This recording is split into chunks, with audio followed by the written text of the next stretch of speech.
चलिए, हमारा structure of atom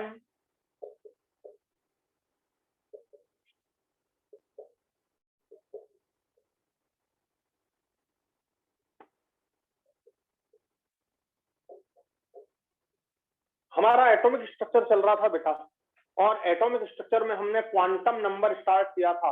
quantum number give the complete information, एक एक वर्ड पर ध्यान देना, complete information about the states of electron. और स्टेट्स ऑफ इलेक्ट्रॉन में सबसे मेन चीज है एनर्जी एंड एंगुलर मोमेंटम। बाकी सारी चीजें तो हैं, एनर्जी बहुत इंपॉर्टेंट है, ठीक है। तो मैंने कल आपको क्वांटम नंबर एन के मेन पॉइंट समझाए थे। तो क्वांटम नंबर एन हमको principal quantum number give the information about orbit. बहुत ध्यान से, ऑर्बिट से रिलेटेड जो भी इंफॉर्मेशन है, ऑर्बिट से रिलेटेड जो भी इंफॉर्मेशन है, आप प्रिंसिपल क्वांटम नंबर एन का यूज करके सॉल्व कर सकते हो, निकाल सकते हो। चाहे वो रेडियस ऑफ ऑर्बिट हो, चाहे साइड ऑफ ऑर्बिट हो, ठीक है, चाहे एनर्जी ऑफ ऑर्बिट हो, चाहे angular momentum of electron in orbit हो, चाहे energy of electron in orbit हो। तो ये सारी बातें जो हैं वो हम प्रिंसिपल क्वांटम नंबर के यूज से सॉल्व कर सकते हैं, ठीक है। अच्छा बताओ, कल मेरी स्पीड तेज तो नहीं लग रही थी आपको? हेलो, सर लास्ट में थोड़ी प्रॉब्लम तो नहीं आई थी कल? सर लास्ट में थोड़ी स्पीड। चलो अपन बिल्कुल कम कर, अच्छा, चलो कोई बात नहीं। तो अब अपना स्टार्ट होता है। कभी अगर मान लो बाई चांस हो जाता है, देखो पढ़ाते पढ़ाते आप भी हैं, किसी को पढ़ाओगे तो पढ़ाते पढ़ाते कभी स्लो भी हो सकते हो, कभी आप स्पीड तेज भी हो सकती है बाई चांस। तो आप बिल्कुल फ्रीली, है ना, बिल्कुल फ्रीली कि कहाँ, उसमें क्या दिक्कत है, आप अपना मोबाइल क्या बोलते हैं ऑन करो और मुझसे बात कर लो कि सर थोड़ी स्पीड तेज हो गई, तो क्या उसमें कोई दिक्कत नहीं है। लेकिन कोशिश मेरी ये रहेगी कि आपका जरा भी कोई पॉइंट ऐसा ना हो जो आपकी समझ में ना आ पाए। देखो बेटा, हम लोग स्टडी कर रहे हैं कंपटीशन के लिए, बहुत ध्यान से मेरी बात सुनना, हम लोग स्टडी कर रहे हैं कंपटीशन के लिए। तो ध्यान देने वाली ये बात होती है कि हमको कंपटीशन में वही सिलेक्ट हो सकता है, कंपटीशन में वही सिलेक्ट हो सकता है जो प्रॉपर तरीके से लिखे, नोट्स बनाए और उसे रिवाइज करे, ठीक है। क्योंकि आपको मेमोरी में हमेशा कोई चीज रखना है तो आपको लिखना पड़ेगा। यदि आपने लिख लिया तो वो फिर मिटता नहीं है, ठीक है। लिख लिया तो फिर मिटता नहीं है, मेमोरी से भी नहीं मिटता और कागज से भी नहीं मिटता, समझ गए। तो सबसे सिलेक्शन के लिए सबसे इंपॉर्टेंट बात होती है कि आप नोट्स बनाएं। जो मैं लिख रहा हूं यहाँ पर, जो समझा रहा हूं, उसे आप अच्छे से लिखें। और कभी कभी समझाते समझाते कभी कभी मैं ऐसी बात बोलता हूँ, ठीक है, जो हंसी मजाक की होती है और उसमें हमारा कॉन्सेप्ट क्लियर होता है। तो मैंने वो बच्चे देखे जिन्होंने जो सिलेक्ट हुए उन्होंने उसको भी लिखा है कि सर ने यार ये मजाक में छोटी सी बात हमें बताई थी, वो मजाक का पॉइंट भी बच्चों ने वहां पे लिखा है। वो बोले सर क्यों, तो याद हो जाता है सर, बस देखा और आपको पूरी क्लास याद आ जाती है, ठीक है। तो ये हमको बड़ा इंपॉर्टेंट पॉइंट है कि हमें लिखना है और प्रॉपर तरीके से लिखना है। लिंक बिल्कुल कि इसके जैसे सीढ़ी चढ़ते हैं हम, एक के बाद एक सीढ़ी हम चढ़ते जाते हैं, वैसा उसी तरह से मैं पढ़ाता भी हूँ और आपको उसी तरह से लिखना है। तो उसका क्या फायदा होता है, जैसे ही आप पेज खोलोगे लिंक बना हुआ आपके माइंड में लिखा हुआ दिखेगा और क्लास पूरी की पूरी रिपीट हो जाएगी। तो ये बड़ा इंपॉर्टेंट पॉइंट होता है लिखना। फिर जब आप लिख लेते हो तो उसमें आपका जो अंगुलियां चलती हैं, अंगुलियों की अपनी एक मेमोरी होती है। अंगुलियों की आप आंख बंद करके बिना सोचे कोई नींद में उठाए और आपसे कोई चीज पूछ ले, स्पेलिंग पूछे, तो आप फटाक से लिख देते हो। क्यों? क्योंकि अंगुलियों की भी मेमोरी होती है, आपको मालूम होनी चाहिए बात, ठीक है। तो वो मेमोरी भी वो फायदा देती है, ठीक है। अब ध्यान दो, अगर तुमसे सिग्नेचर कोई पूछे कि तुम सिग्नेचर कर दो यार फटाफट, तो तुम क्या दिमाग लगाते हो सिग्नेचर करने में, सोचते हो? नहीं, वो अंगुलियों की मेमोरी से ही सिग्नेचर हो जाते हैं।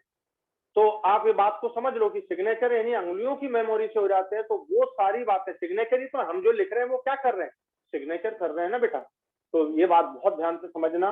फिर आप जब लिखते हो तो उसे मनन जरूर करें, साथ में बोलें, मतलब अपने मन में कि हाँ ये फार्मूला इस तरह से था।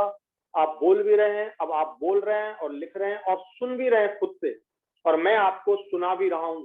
तो ये सारी चीजें जब हमारी कॉम्बिनेशन में आती हैं तो हम कहते हैं, तब मैं कहता हूं कि वो स्टूडेंट बहुत कॉन्फिडेंट है, उससे कोई गलती नहीं होती है। तुम्हें कोई भी बोल देगा, कोई टीचर, कोई मदर फादर या कोई बाहर का आदमी, कि he is very confident in this subject, तो जो ऐसा बोलता है वो क्या सोच के बोलता है। और हम जो सुनते हैं कि वो बहुत कॉन्फिडेंट है, हम जो सुनते हैं कि वो बहुत कॉन्फिडेंट है, ठीक है, तो वो कॉन्फिडेंस क्या है, वो चीज, उसका सीक्रेट मैं आपको बतला रहा हूं, उसका सीक्रेट मैं आपको बतला रहा हूं कि कॉन्फिडेंट वो होता है जिसने लिखा है, सुना है, समझा है, मनन किया है, और अब उसको कोई भी कंफ्यूजन नहीं है, और जिसको कोई कंफ्यूजन नहीं है वही कॉन्फिडेंट होता है। तो आपको ये मैंने इसलिए बोला कि ये बहुत इंपॉर्टेंट है कंपटीशन निकलने के लिए, क्योंकि आप कंपटीशन निकलने के लिए पढ़ाई कर रहे हो, आप इसलिए पढ़ाई नहीं कर रहे हो कि केवल बस देना है एग्जाम और बस निकले या ना निकले, इसके लिए आप पढ़ाई नहीं कर रहे हो। नहीं तो आप यदि ऐसा सोच के पढ़ाई कर रहे हो तो आप बिल्कुल पढ़ाई मत करो, ठीक है कि नहीं। आज से ही आप किसी बिजनेस में लग जाओ ताकि आप 2-4 साल में उस बिजनेस की बहुत अच्छी चीज समझ सको। तो ये बात बहुत ही इंपॉर्टेंट होती है। आप बड़े बड़े आईएएस, अभी जो नया लड़का आईएएस टॉप किया है, तो नाम ध्यान से उचट गया है मेरे, उसका पूरा इंटरव्यू उसने कैसे पढ़ाई की, आप पढ़ो, उसको सुनो, तो तुमको समझ आएगा कि नहीं वाकई यही बात है। और आजकल का फैशन मालूम क्या, छोटे बच्चों के लिए जो 10th पास होके आ रहे हैं ना, उनके लिए 11th और 12th में 10th पास है वो, तो उनको क्या यहाँ पे लिख दिया है, जो प्रेजेंटेशन आजकल चल रहा है, जो ग्लैमर वर्ल्ड में जो कोचिंग चल रही है, ग्लैमर वर्ल्ड की कोचिंग का मतलब प्रेजेंटेशन लिखा हुआ है, टीचर आया और बस ऐसा उस पर डायग्राम भी बनाए, बस ये ऐसा है, ये हुआ, हो गया। तो ये प्रेजेंटेशन, इसमें 90% लोगों को लगेगा अच्छा, लेकिन वे सब फेल रहेंगे, सब फेल। 10% जो है वो उससे कुछ फायदा उठा सकते हैं, उन 10% का 1% पास हो पाएंगे मुश्किल से। तो वो बच्चे वहां पर कुछ भी अपना एनालिटिकल स्किल क्रिएट नहीं कर पाते, डेवलप नहीं कर पाते, इसलिए वो प्रेजेंटेशन मतलब कंपटीशन में कभी भी आपको हेल्पफुल नहीं रहेगा। वो उसी तरह से रहेगा जैसे पानी पे लिख देते हैं और लहर आई और खत्म, तो बिल्कुल वैसा ही है।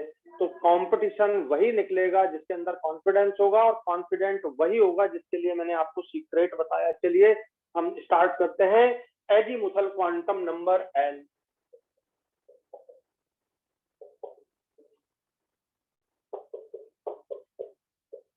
एजीमुथल क्वांटम नंबर एल माने azimuthal quantum number is denoted by L. अब जरा सोचो, आपने प्रिंसिपल क्वांटम नंबर पढ़ लिया, प्रिंसिपल सबसे मेन होता है, प्रिंसिपल के बाद सब सेकेंडरी है, जो दूसरा आएगा वाइस प्रिंसिपल वो सेकेंडरी हो गया। तो इसका एक और नाम हम लिख सकते हैं, this is called secondary quantum number. Secondary quantum number है, तो प्राइमरी वो है, सेकेंडरी ये। कभी कभी हमको कंफ्यूजन हो जाता है तो मैंने नाम भी लिख दिया सेकेंडरी क्वांटम नंबर। ध्यान दीजिए, एजीमुथल क्वांटम नंबर। अब ऑर्बिट के अंदर जो सब ऑर्बिट है, सब ऑर्बिट से रिलेटेड जितनी भी इंफॉर्मेशन है वो सब एजीमुथल क्वांटम नंबर देता है, ठीक है। तो एजीमुथल क्वांटम नंबर सबसे मेन बात, सब ऑर्बिट के बारे में पूरी इंफॉर्मेशन देता है। ये देखिए, अब आपको कोई कंफ्यूजन नहीं होना चाहिए कि सब ऑर्बिट के बारे में इंफॉर्मेशन मिलने वाली क्वांटम नंबर एल है, एजीमुथल क्वांटम नंबर है। अच्छा, अब सब ऑर्बिट क्या, तो सोचो मैंने पहली क्लास में आपको बतलाया था कि ऑर्बिट के अंदर सब ऑर्बिट होते हैं, ऑर्बिट के अंदर सब ऑर्बिट होते हैं। तो हम यहाँ पर लिख रहे हैं नंबर ऑफ सब ऑर्बिट, और ऑर्बिट के अंदर यहाँ पर ऑर्बिट है, और ऑर्बिट को तुम बोलते हो एन, और एन का वैल्यू यदि 1 हो, एन का वैल्यू 2 हो, एन का वैल्यू 3 हो, एन का वैल्यू 4 हो, ये ऑर्बिट है। अब इन ऑर्बिट के अंदर मैं सब ऑर्बिट की बात कर रहा हूं, इन ऑर्बिट के अंदर सब ऑर्बिट।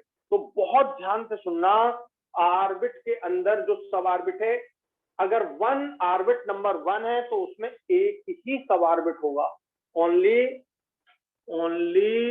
वन सब ऑर्बिट, एक ही सब ऑर्बिट होगा। इसको आप चाहें तो 1 को आप ऐसा लिख सकते हैं, ओनली वन सब ऑर्बिट। तो वो सब ऑर्बिट जो है, ओनली वन सब ऑर्बिट जो है, उस सब ऑर्बिट का नेम क्या होगा? Name of sub orbit. मैंने ऐसो लिख दिया यहाँ पे, इसका मतलब है सब ऑर्बिट। बेटा नेम ऑफ सब ऑर्बिट, तो उस सब ऑर्बिट का नाम होगा एस सब ऑर्बिट। अब बताओ, ये जो वन है, ये वाला वन नहीं है, ये वन रिप्रेजेंट कर रहा है कि ऑर्बिट नंबर 1 में, अच्छे से बात को सुनना, गलती नहीं होगी, ऑर्बिट नंबर 1 में एक ही सब ऑर्बिट है। तो ऑर्बिट नंबर 2 में 2 सब ऑर्बिट होंगे, 2 सब ऑर्बिट होंगे, 2 सब ऑर्बिट होंगे। ये जो दो आप देख रहे हो, ये जो 2 है ये नहीं है, ये जो 2 है ये नहीं है, ये n का वैल्यू 2 है। n का वैल्यू 2 का मतलब सेकेंड ऑर्बिट, और सेकेंड ऑर्बिट में कितने सब ऑर्बिट हैं? तो आंसर होगा 2 सब ऑर्बिट। अब वो कौन से सब ऑर्बिट होंगे, तो उनके नाम लिख रहा हूं। नेम ऑफ सब ऑर्बिट, एक s होगा, एक p होगा, एक s सब ऑर्बिट और एक p सब ऑर्बिट। ये देखिए, n का वैल्यू 3 हो तो उसमें 3 सब ऑर्बिट्स होंगे, 3 सब ऑर्बिट्स होंगे। अब अगर मैं उसके नाम पूछूं, आप किसी से पूछो, ठीक है, आप किसी से पूछो, आपका तीसरे नंबर के चाचा जी है, ऐसा सोचो कि आपके 4 चाचा हैं, जो तीसरे नंबर के चाचा हैं, उन तीसरे नंबर के चाचा, ये तीसरे नंबर का चाचा, और उससे पूछा तुमने कि आपके कितने बेटे हैं, तो उसने बोला मेरा 3 बेटे हैं। बोले नाम बोलना, तो बोले एक का नाम एस है, दूसरे का नाम पी है, तीसरे का नाम डी है। तो आपको ये नंबर 3 चाचा जी हैं, उनके 3 बेटे हैं और उनके नाम ये है। तो ये this is the number of orbit, number of orbit, that is third orbit, and third orbit contains 3 sub orbits, 3 सब ऑर्बिट्स आपको इसमें दिखते हैं, एस पी एंड डी। एक एक बात पर ध्यान दें। अब क्वेश्चन क्या आता है कि अगर n का value, if the value of n is 3, if the value of the principal quantum number is 3, how many number of sub orbit in that principal quantum number 3? तो आंसर होगा एंड नेम, तो आपका ये clear लिख दिया मैंने, S P and D, S P and D, S P and D. अब अगर मान लो 4th हो तो इसमें 4th सब ऑर्बिट्स होंगे और उसका नाम होगा एस पी डी और S P D and F. अगर 5th ऑर्बिट है, n का वैल्यू 5 है, तो उसमें 5 सब ऑर्बिट होंगे और उनके नाम हो जाएंगे, और उनके नाम हो जाएंगे, ध्यान से सुनिएगा, S P D F G. या जरा सोचो कि ऑर्बिट 5 है तो उसमें सब ऑर्बिट भी 5 है, और आपसे अगर नेम पूछें S P D F G. अगर ऑर्बिट 6 है, एन का वैल्यू 6 हो, तो इसमें नंबर ऑफ सब ऑर्बिट भी 6 होंगे, 6 सब ऑर्बिट्स होंगे, तो उसका नाम हो जाएगा S P D F G और एच। ये इतने सारे सब ऑर्बिट। अब आप सोचो कि अगर मान लो मैं तुमसे क्वेश्चन पूछ लूं कि nth ऑर्बिट में, ध्यान से सुनना, ऑर्बिट का वैल्यू मैंने दे दिया 1 2 3 4 5 6, तो आप जाएंगे nth बोल दिया मैंने, तो nth ऑर्बिट में कितने सब ऑर्बिट होने चाहिए? कौन आंसर देगा मुझे? nth ऑर्बिट में कितने सब ऑर्बिट होने चाहिए? कौन आंसर दे रहा है मुझे? nth में n, 6 में 6, 5 में 5, 2 में 2, 1 में 1, तो nth में n। हो गया क्लियर ये पॉइंट? आपको ये पॉइंट क्लियर हुआ कि नहीं? तो ये क्वेश्चन आपको, अब जरा सोचो, अब आपको क्वेश्चन फिर से पूछता हूं, ये आप एक बार लिख लो जल्दी से, और यहां पे हम वैल्यू लिखेंगे, value of L, values of L. उसके लिए मैंने थोड़ी स्पेस छोड़ दी है, और ये पहले आप लिख लो, अब फिर मैं आपको क्वेश्चन इसमें क्लियर करता हूं कि क्या क्या इसमें पूछे जाते हैं।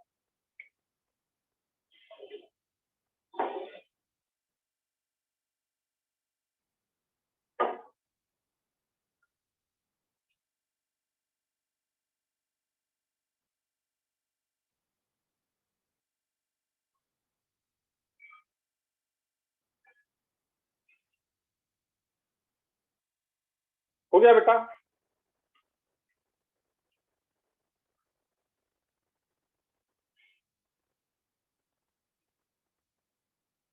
हो गया क्लियर ये? Yes sir. Yes sir. Yes sir. तो ठीक है, ध्यान से सुनना। वैल्यूज ऑफ एल, तो मैं यहाँ पर आपको याद दिला रहा हूं वैल्यूज ऑफ एल, या अलग से मैं आपको यहाँ पर लिख रहा हूं वैल्यूज ऑफ एल। एस सब सेल के लिए जो वैल्यू होता है एल का, वो 0 होता है। एल का value of L is 0। Value of L, S के लिए एल का वैल्यू 0, पी के लिए एल का वैल्यू 1, डी के लिए एल का वैल्यू, डी के लिए एल का वैल्यू 2, एफ के लिए एल का वैल्यू, एफ के लिए एल का वैल्यू 3, और आगे बढ़ते जाएगा। अगर जी लेना है तो 4, एच लेना है तो 5। तो इस तरह से ये एल का वैल्यू होता है। ठीक है बेटा?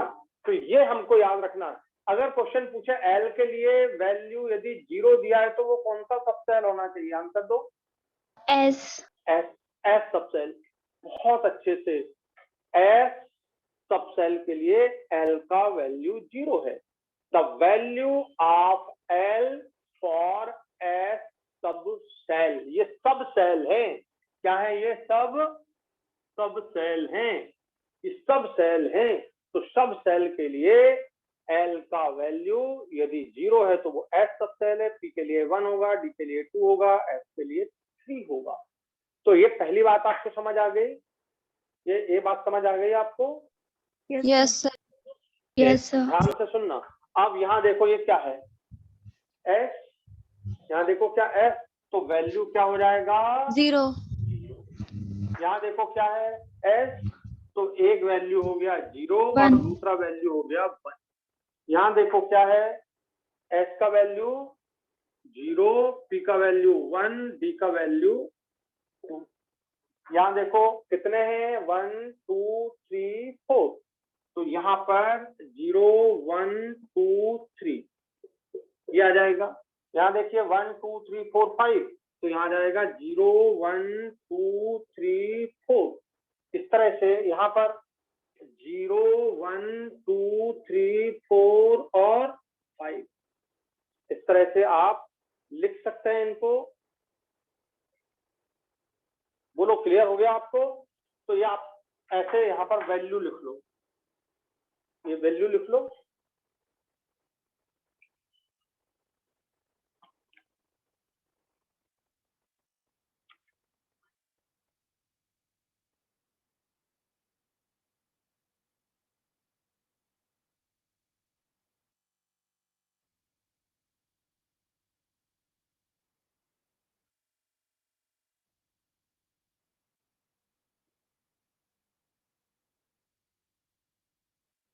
क्लियर हो गया?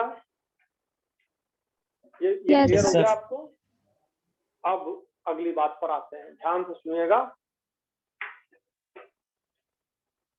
ये वैल्यू जो आपको दिखाई दे रहे हैं, कितने दिखाई दे रहे हैं? 0 से शुरू किया। यहाँ देखिए, यहाँ आप इसको पढ़िए, n का वैल्यू 2 है, n का वैल्यू 2 है, तो नंबर ऑफ सब ऑर्बिट कितने होंगे?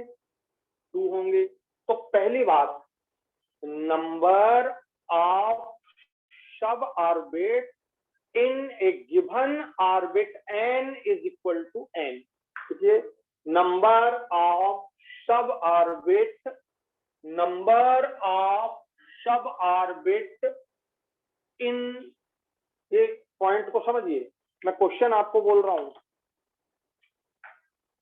नंबर ऑफ सब orbits in given an orbit, orbit का वैल्यू एन दिया है, तो नंबर ऑफ सब ऑर्बिट कितने होने चाहिए? तो आंसर बोलिए इसका N. एन। ये पहला, इससे अब आपको कंफ्यूजन नहीं होना चाहिए कि ऑर्बिट 1 है तो सब ऑर्बिट 1 होगा। एन अगर 1 है तो ये वैल्यू भी 1 होगी, ऑर्बिट 2 है तो सब ऑर्बिट 2 होंगे, ऑर्बिट 3 है तो सब ऑर्बिट 3 होंगे, ऑर्बिट एन है तो सब ऑर्बिट भी एन होंगे। ये पहली बात क्लियर हो गई आपको? ये लिख लिया सबने? फटाफट लिखते जाना, आप फटाफट लिखते जाना। ये हो गया आपको क्लियर? अब दूसरी बात देखो, बहुत ध्यान से देखना, यहाँ नंबर ऑफ सब ऑर्बिट है, यहाँ नेम ऑफ सब ऑर्बिट है, और यहाँ पे वैल्यू ऑफ एन है। तो यहाँ पर कितने वैल्यू दिखा रहे हैं तुमको? कितने वैल्यू दिख रहे हैं आपको? जल्दी बताओ। 1. यहाँ कितने वैल्यू दिख रहे हैं आपको? यहाँ पर 1. 1, जीरो मत बोल देना। नंबर ऑफ वैल्यूज कितने हैं? नंबर ऑफ वैल्यू, यहाँ पे आपको कितने नंबर दिखाई दे रहे हैं? एक नंबर। यहाँ पर कितने दिखाई दे रहे हैं? 2। यहाँ पर कितने दिखाई दे रहे हैं? 3। जिसका डिस्टरबेंस हो रहा है वो मोबाइल ऑफ कर लो, मोबाइल म्यूट कर लो। तो number of sub orbit in given orbit N. अब मैं आपको बोल रहा हूं number of values of L, number of values of L, number of values of L for given N, for given N. तो ध्यान से सुनिएगा, ये ध्यान से सुनिएगा, ये जो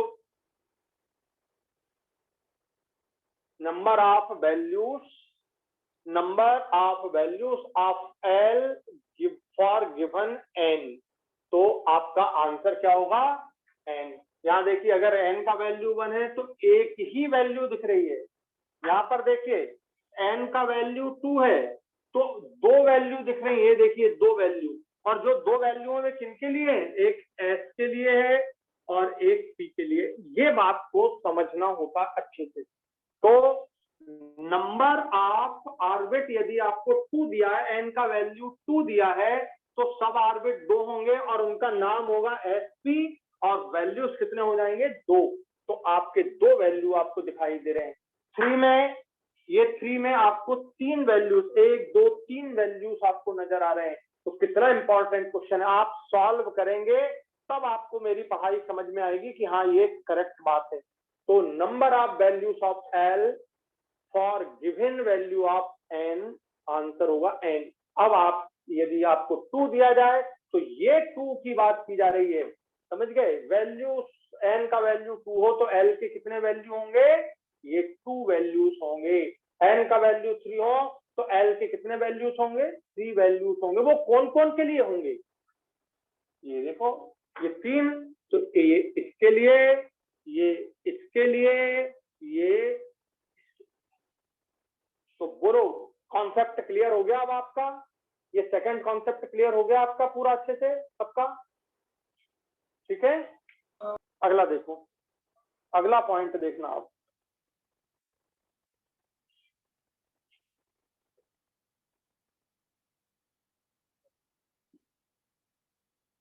अब मैं क्वेश्चन दे रहा हूं कि यदि n का वैल्यू 2 हो तो l का कौन सा वैल्यू नहीं हो सकता?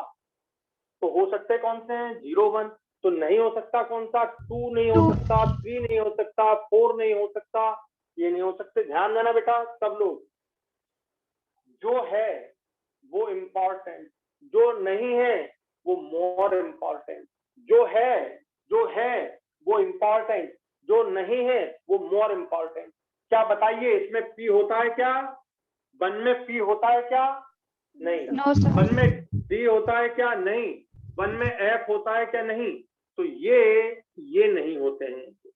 जो है वो इम्पोर्टेंट, जो नहीं है वो उनसे ज्यादा इम्पोर्टेंट। 2 में एस होता है और पी होता है। क्या 2 में डी होता है? नहीं होता। क्या 2 में एफ होता है? नहीं होता। ये नहीं होता। जो है वो इम्पोर्टेंट, जो नहीं है वो उनसे ज्यादा इम्पोर्टेंट। n का वैल्यू 3, तो n का वैल्यू 3 सब ऑर्बिट, क्या f होता है 3 में? नहीं होता। तो भाई साहब इनको लिख करके ऐसा क्रॉस करना है, तो जो है वो इम्पोर्टेंट, पर जो नहीं है वो उनसे ज्यादा इम्पोर्टेंट। तो कॉन्सेप्ट क्लियर हुआ? मजा आया? समझ आया आपको? क्या क्वेश्चन आता है? अब मैं आपको क्वेश्चन दे रहा हूँ जो नीट में पूछा गया है, उसी क्वेश्चन को आपको दे रहा हूँ, ठीक है? तो यदि n का वैल्यू 3 हो तो l का कौन सा वैल्यू पॉसिबल नहीं है? If the value of n is 3, if the value of, बेटा कौन का मोबाइल, ये प्लीज प्लीज आपसे मैं रिक्वेस्ट कर रहा हूं, ठीक है?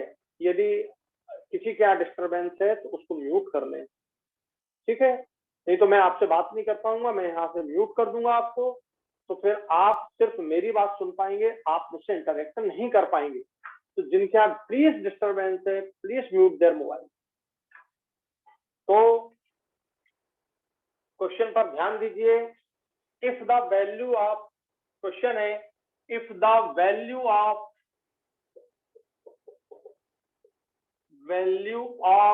n equal to 3, which one of the following value is of L is not possible?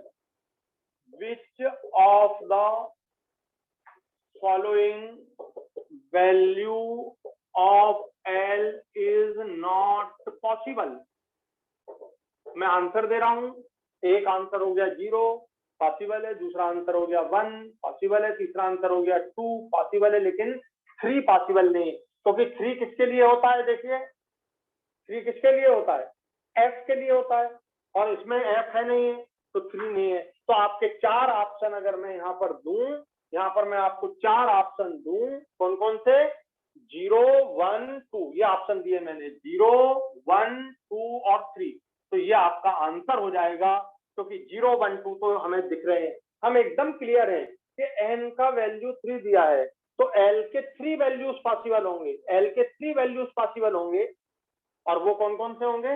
0 1 2। वो किसके लिए होंगे? एफ पी और डी के लिए होंगे। वो किसके लिए होंगे? एफ पी और डी के लिए, क्योंकि इसमें एफ होता ही नहीं है, एफ होता ही नहीं है, तो एन में 3 वैल्यू ये पॉसिबल नहीं होगा। बोलो क्लियर हो गया आपको सबको? Yes sir. Yes sir. इसलिए मैंने बोला ये अगर इम्पोर्टेंट है तो ये वेरी इंपॉर्टेंट, समझ गए? अब जैसे क्वेश्चन है, if the value of n is 3, which of the following subcell is not possible? Following subcell is not possible। सोचो, ऐसा क्वेश्चन दे दिया जाए, आप इसी क्वेश्चन को F इसको ही अपन, हाँ प्लीज भैया मैं बोल रहा हूँ, आप लोग शांति रखें, ठीक है? तो which of the following subcell is not possible, तो अपने को एकदम समझ आ जाता है कि एक S है, P है, D है, F है। तो मेरा कर्तव्य निभा रहा हूं, मैं जानता हूं कि आपको कुछ चीज आती है, पर आपको इनमें से कुछ चीज नहीं आती होंगी और क्लियर नहीं है, तो मुझे तो पूरा ही पढ़ाना पड़ेगा। तो इसलिए आपको कोशिश ये करना है कि मन में बोलना है, चिल्लाना नहीं है। हम इस तरह से पढ़ें, हमारी पढ़ाई इस तरह से हो कि हम क्लास में पढ़ रहे हैं, आप और मैं इंटरेक्ट कर सकें और हमारे बीच कोई डिस्टरबेंस ना हो, ये हमारी सबका प्रयास होना चाहिए। तो this is the answer is F. तो सबसेल इज नॉट पॉसिबल, जो होगा एफ, ये सामने हमें दिख रहा है, ये दिख रहा है हमें, एफ पॉसिबल नहीं है। हो गया क्लियर सबको अच्छे से? हो गया सबको क्लियर अच्छे से? देन लिखते जाना, क्वेश्चन में गड़बड़ी ना हो।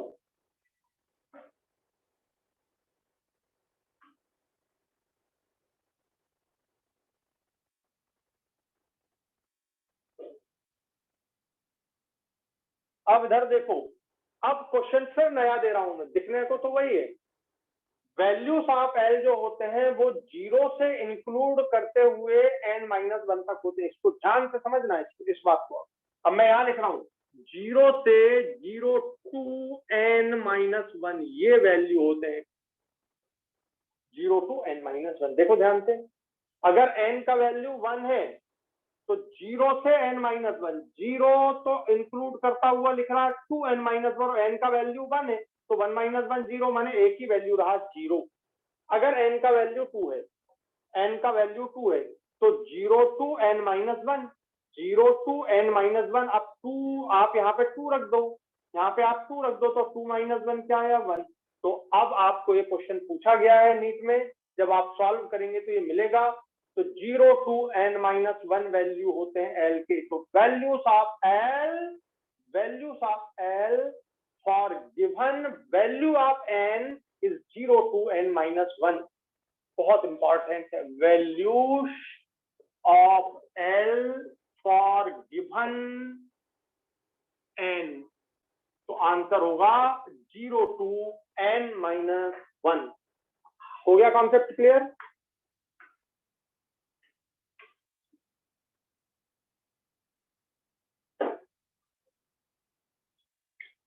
Zero to n-1।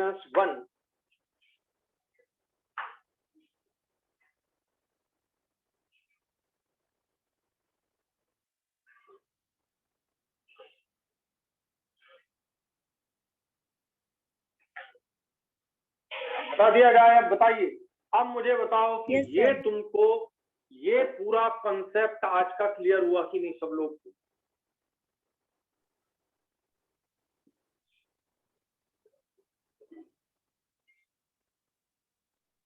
Yes, sir.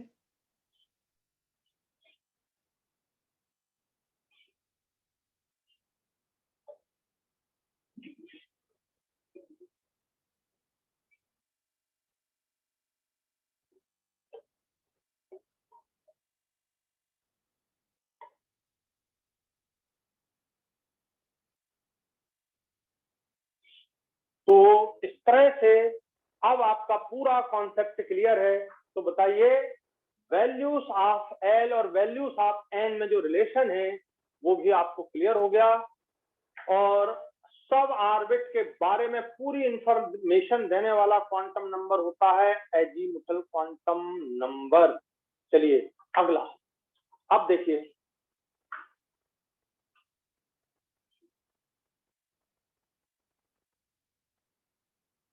Azimuthal quantum number हमारा चल रहा था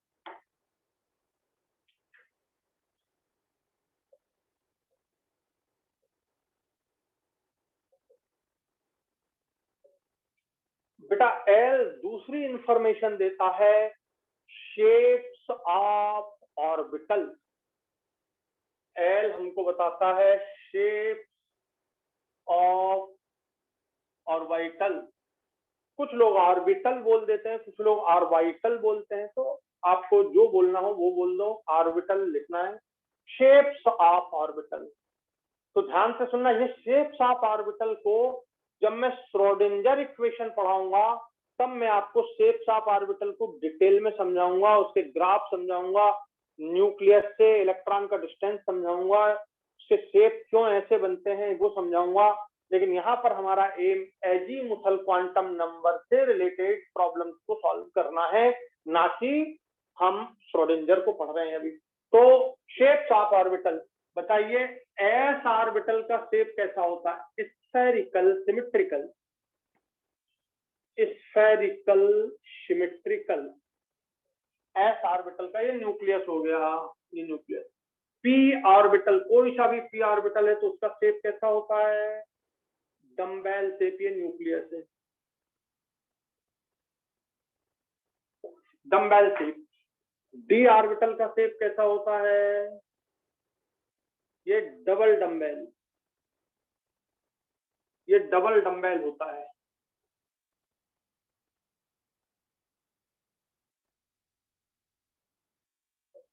double dumbbell shape. F orbital का शेप कैसा होता है? ट्रिपल डम्बेल, और भी वो कट सकता है। तो ये एक न्यूक्लियस हो गया, और ये हो गया very diffuse, very diffused shape. तो ये जो शेप आप देख रहे हैं, ये शेप हमको एजीमुथल क्वांटम नंबर बतलाता है। ध्यान से सुनना, एजीमुथल क्वांटम नंबर हमको शेप्स ऑफ ऑर्बिटल बतलाता है। क्वेश्चन आया है नीट में आपको, कल मैंने आपको बतलाया था पूरा, side of orbit, shape of orbital, orientation of orbital, ये तीनों एक साथ, तो NLM आंसर है आपका। तो ये तीनों एक साथ आए हैं, बट हमको क्लियर होना चाहिए, जल्दी से बनाएं इसको। अब देखो, ध्यान देना सब लोग, मैं 1s बना रहा हूँ, थोड़ा समझना, यहाँ 1s बना रहा हूँ, यहाँ 2s बना रहा हूँ, यहाँ 3s बना रहा हूँ। ये देखो, ये 1s बनाया मैंने, उसका शेप भी स्फेरिकल है। ये 2s बनाया मैंने, उसका शेप भी स्फेरिकल है। और ये 3s बनाया, उसका शेप भी स्फेरिकल है। फिर डिफरेंस क्या है? साइज में। ये देखो, 1 में साइज छोटा है, 2 में साइज बड़ा है, 3 में साइज और बड़ा है। इसका मतलब क्या है कि size of orbital, size of orbital बतलाने वाला है n, क्योंकि इसमें ये n है, ये आपका और ये आपका n है, ये ऑर्बिट है। और ऑर्बिट जैसे जैसे बढ़ेगा, ऑर्बिट जैसे जैसे आगे बढ़ता जाएगा 1 से 2 से 3, तो साइज बढ़ते जाएगा। तो साइज ऑफ ऑर्बिट को बतलाने वाला क्वांटम नंबर होता है n, साइज ऑफ ऑर्बिटल को बतलाने वाला होता है n। जो ऑर्बिट का साइज है वही इस ऑर्बिटल का साइज होगा। तो आपको ये बात क्लियर होनी चाहिए। जैसे p में, तो 1 में तो p होता नहीं, 2 में ये 2p है और ये 3p है। तो ध्यान दीजिए, ये 2p का साइज हो गया और ये 3p का साइज हो गया। अब बताओ दोनों में क्या डिफरेंस है?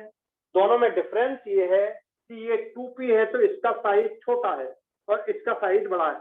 यानी 2p अगर आप यहाँ पे बनाओगे तो वो इसमें आ जाएगा पूरा।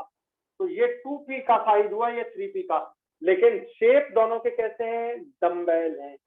शेप बताने वाला ये भी डम्बेल है और ये भी डम्बेल है। समझ आ गया? तो there is shape dumbbell which explained by L and the size which explained by N. So size is explained by N, shape is explained by N. हो गया क्लियर ये? हो गया क्लियर ये? तो दोनों में डिफरेंस आपको क्लियर होना चाहिए। आगे बढ़ते हैं।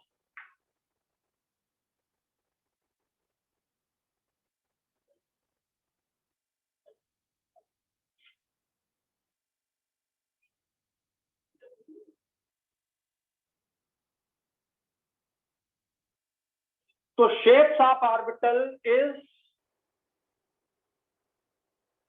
explained by azimuthal quantum number.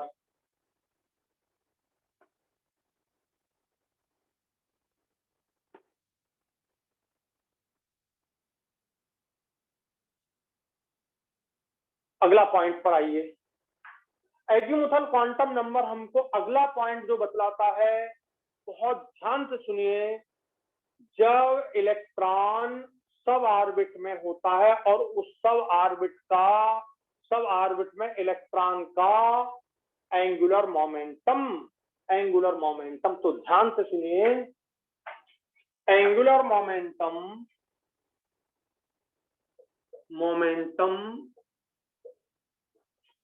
of an electron in given suborbit.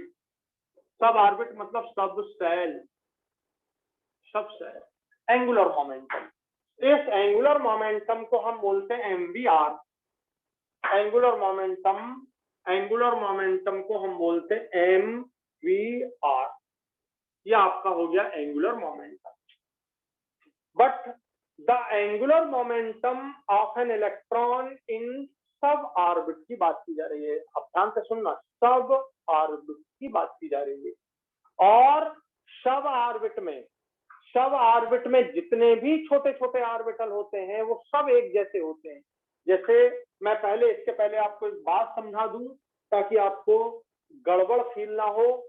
ये P है, ये देखिए P सब ऑर्बिट है, ये P सब ऑर्बिट है। तो P सब ऑर्बिट में 3 ऑर्बिटल हैं। एक ऑर्बिटल है एक्स एक्सिस पर, तो इसका ये मैंने बना दिया एक्स एक्सिस पर, ये एक्स एक्सिस पर होने के कारण इसको हम बोलने लगे पी एक्स, और ये y एक्सिस है, ये y एक्सिस पर होने के कारण इसको हम बोलने लगे पी वाई। अब बताओ, जैसा ये है वैसा ही ये है। अब तीसरा होता है जेड एक्सिस, ये जेड एक्सिस पर होने के कारण इसे हम बोलने लगे पी जेड। अब ये तीनों, और ये न्यूक्लियस हो गया, ये न्यूक्लियस हो गया।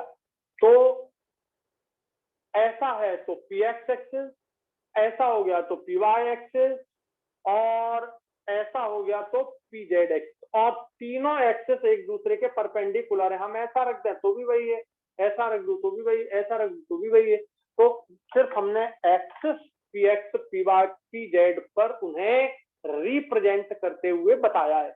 तो यहाँ पर ये हो गया आपका जेड एक्सिस, ये हो गया वाई, तो इसका नाम हो गया पी एक्स ऑर्बिटल, तो इसका नाम हो गया पी जेड ऑर्बिटल, तो इसका नाम हो गया पी वाई ऑर्बिटल। तीनों ऑर्बिटल एक जैसे हैं, बहुत ध्यान से इस बात को सुनना, तीनों ऑर्बिटल एक जैसे हैं। और जब तीनों ऑर्बिटल एक जैसे होंगे, तीनों ऑर्बिटल एक जैसे होंगे, तो उनका एंगुलर मोमेंटम भी एक जैसा होगा। ये बात आपको समझ आनी चाहिए। तो आपको सबसे ज्यादा आने वाला क्वेश्चन कौन है? यही है, सबसे ज्यादा आने वाला क्वेश्चन यही है। ठीक है, तो angular momentum of an electron in orbit under root L plus 1 into H upon 2 pi, ये होता है under root of L plus 1 into H upon 2 pi, under root of L plus 1 into H upon 2 pi, ये होता है। अब सोचिए कि आपने यहां पर एस सबसेल लिया, पी सबसेल लिया, डी सबसेल लिया, एफ सबसेल लिया, इसके लिए एल का वैल्यू 0 है, इसके लिए 1 है, इसके लिए 2 है, इसके लिए 3 है, ये एल के वैल्यूज हो गए, ये आपके सबसेल हो गए, सब ऑर्बिट हो गए। अब बताओ, अगर आपको क्वेश्चन दिया जाए एस सबसेल में एंगुलर मोमेंटम इलेक्ट्रॉन का क्या होना चाहिए, तो एल का वैल्यू क्या है बेटा? 0। तो आप यहाँ पर एल का वैल्यू रखोगे 0, 0 रखोगे, 0 प्लस 1 आपका इंटू एच अपान 2 पाई करोगे, हमको ये वैल्यू मिल गया 0। यानी यदि एस सबसेल में कोई इलेक्ट्रॉन है, यदि एस सबसेल में कोई इलेक्ट्रॉन है, तो उसके लिए एल का वैल्यू 0 है, तो उसका एंगुलर मोमेंटम 0 हो गया एस ऑर्बिटल में या एस सब सेल में। सब सेल में अच्छे से सुनना है। और पी में ये देखिए, पी का वैल्यू 1 है, तो M V R equal to under root 1 plus 1 into H upon 2 pi, तो हम ये रखेंगे, कितना हो गया? Under root 2 into H upon 2 pi, ये आपका आ गया क्या? अब इसको आप और तरह से लिख लेना, इसको 2 बार अंडर रूट 2 कर देना, अंडर रूट 2 से अंडर रूट 2 कैंसिल हो जाएगा, तो एच अपान रूट 2 पाई, ये ऐसा भी लिख सकते हैं। तो ये आ गया आपका। अगर डी का वैल्यू 3 है, तो आप यहाँ पर रखेंगे 3 under root L 3 plus 1 into H upon 2 pi. तो आप इस तरह से सॉल्व कर सकते हैं इसको। 2 है, सॉरी, यहाँ पे 2 है, तो ये आपका हो गया 3 into 2 under root 6 H upon 2 pi. ये आपको अभी पूछा गया है रिसेंट, तो ये सारे पूछे गए, एक एक क्वेश्चन, ये भी आपको नीट में पूछा गया, ये भी आपको पूछा गया, ये भी पूछा गया। तो अब आप बहुत आराम से इसे समझ सकते हैं। तो इसे लिख लीजिए, और एस का वैल्यू 3 हो तो आप निकाल ही लेंगे अब। तो इस तरह से हम किसी भी सब सेल में यदि इलेक्ट्रॉन है, तो उस सब सेल में इलेक्ट्रॉन का एंगुलर मोमेंटम कैलकुलेट कर सकते हैं। ये देखिए क्लियर लिखा है मैंने, सब सेल में। तो आप पहले इसको लिख लो, फिर मैं एक नई बात बतलाऊंगा ताकि आपको और क्लैरिटी आ जाए, दूसरी क्लैरिटी आ जाए।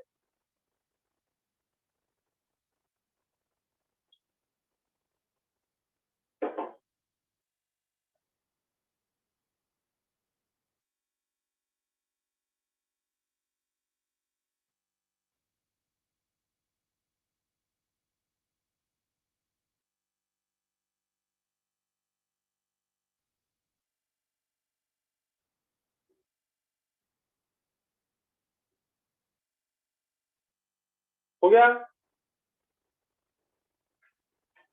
हो गया कंप्लीट? Yes, sir.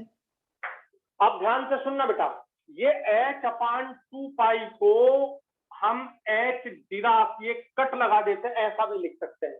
तो ये क्वेश्चन भी आपको पूछा गया है, तो ये ध्यान रखना, इसको माने आप ऐसा भी लिख सकते हैं, इंटू h/2 की जगह आप इसको ऐसा भी लिख सकते हैं, √L+1 into h Dirac, h cut लगा दिया। माने अगर आपको ये लिखना है तो आप ऐसा लिख सकते हैं 6h कट।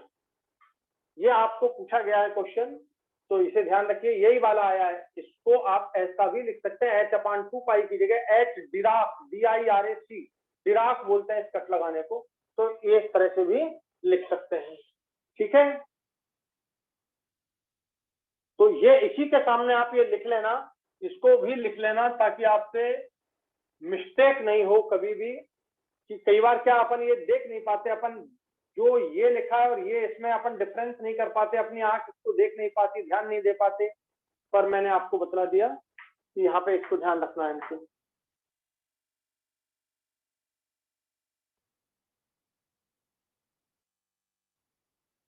अब अगली बात समझिए, ध्यान से सुनना, अगला पॉइंट बहुत ही वैल्यूबल है।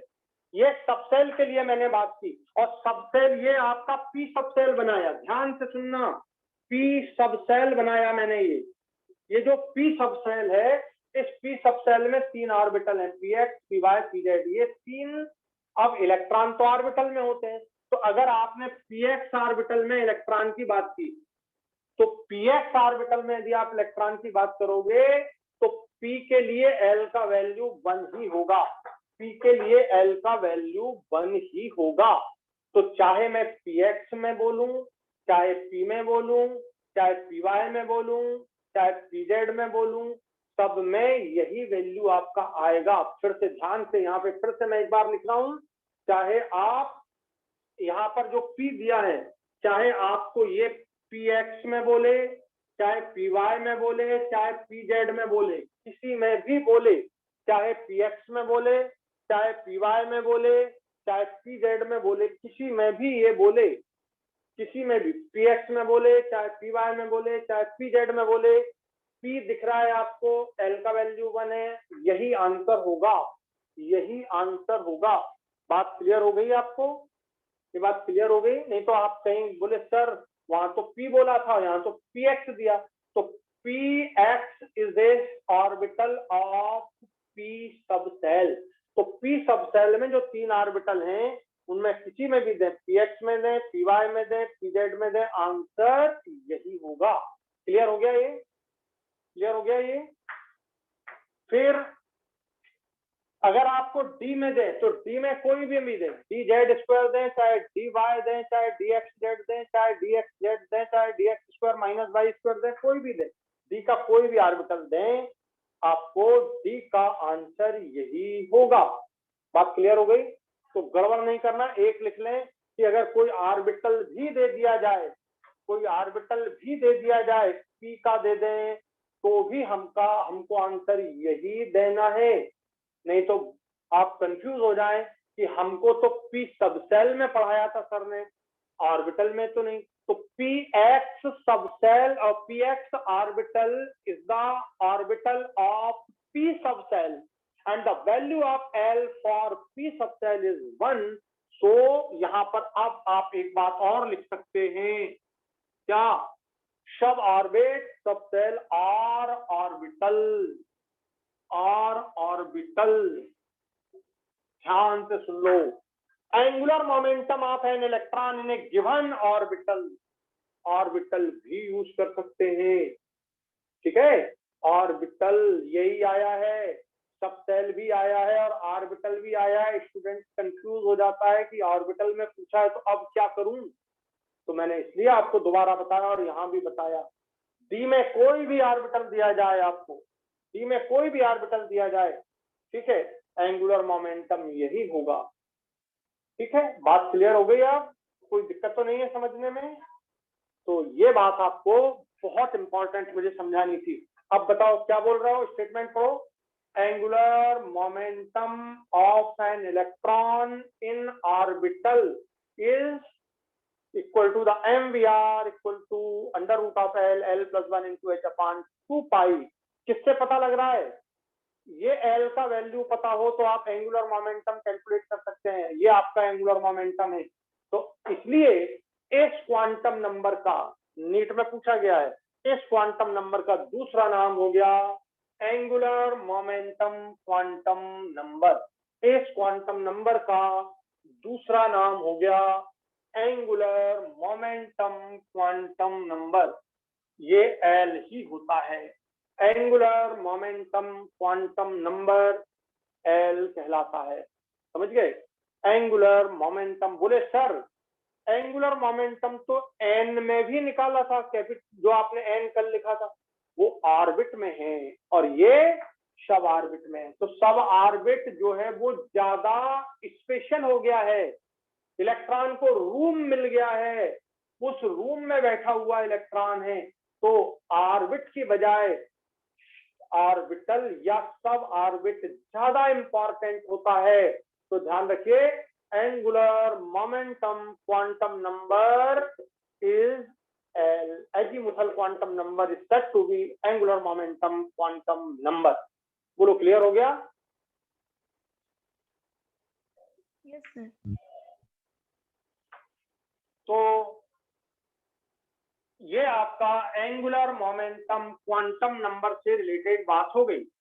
अब एक क्वेश्चन आपको फिर दे रहा हूं।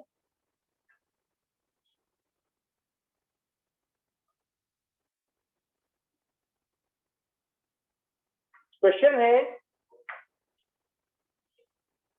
Calculate the angular momentum of an electron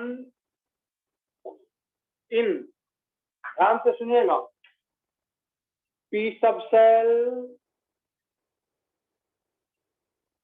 px, py, pz orbital, और सुनिएगा ध्यान से 2p,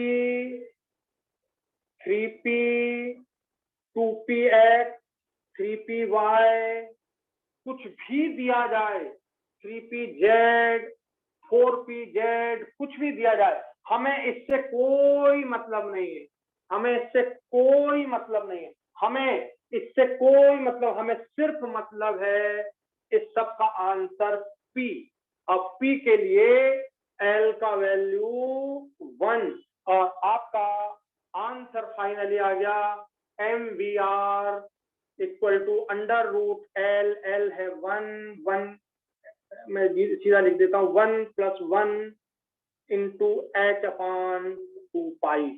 ये आपका आ गया 2 इंटू एच अपॉन 2 पाई। ये आपका सबका आंसर यही है। चाहे आपको पी दें, चाहे आपको P X P Y P Z दें, चाहे आपको 2p दें, चाहे आपको 3p दें, चाहे आपको 4p दें, चाहे 4px दें, चाहे 5py दें, चाहे 7pz दें, हमें इससे कोई मतलब नहीं है उनके ऑर्बिट से। हमें x y z से भी, इनसे भी कोई मतलब नहीं। हमें केवल मतलब है कि सब में मुझे p दिख रहा है, सब में मुझे p दिख रहा है। ठीक है, सब में मुझे p दिख रहा है और p के लिए l का वैल्यू 1 है और हमारा ये आंसर होगा।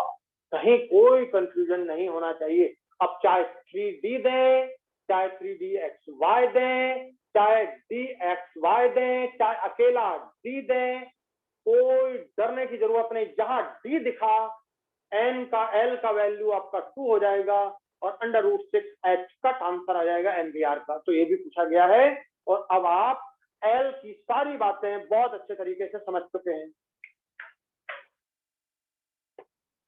बताइए सबको पूरी बात एकदम परफेक्टली समझ आ गई है कि नहीं? एकदम परफेक्टली, यस और नो? Yes, sir. तो मुझे उम्मीद है कि आपको अब एन में और एल में कोई कंफ्यूजन नहीं होगा। मैं अगली क्लास में आपको मैग्नेटिक क्वांटम नंबर समझाऊंगा और उससे रिलेटेड सारे क्वेश्चन समझाऊंगा। आप इससे रिलेटेड सारे क्वेश्चन नीट के सॉल्व करना शुरू कर दें। और बस आज के लिए इतना काफी है। जय हिंद, जय भारत। अच्छा लगे तो तुम लोग शेयर करना, लाइक करना और सब्सक्राइब करना। मैं यूट्यूब पे भी इसे डालूंगा। ठीक, thank you. Thank you sir.